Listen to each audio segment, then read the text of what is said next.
Oh, look. Today, I feel like taking a portrait.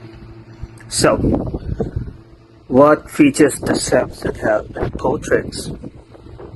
So you got flash, which can keep auto, you got timer, you got some aspect ratios, and this is skin smoothness. Now, I don't want to be smooth, I want to be looking rough and natural.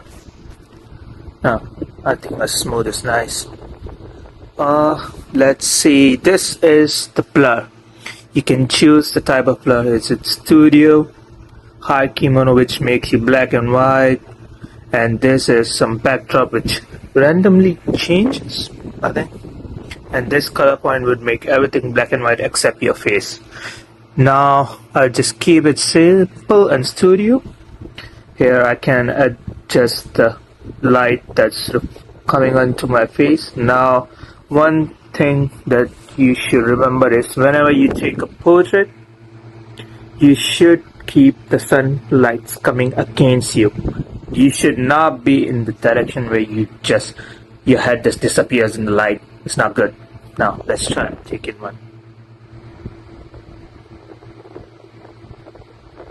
Maybe not that good of course. Let's try another.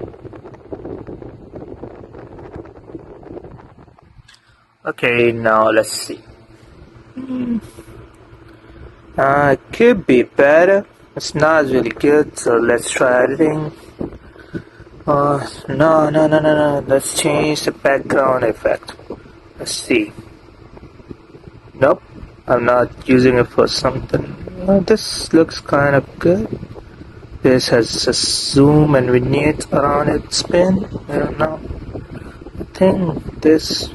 Oh shit. This is fine. Save.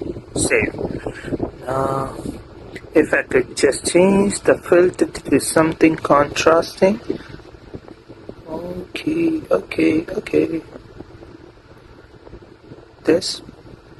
No. This looks perfect. Thank you.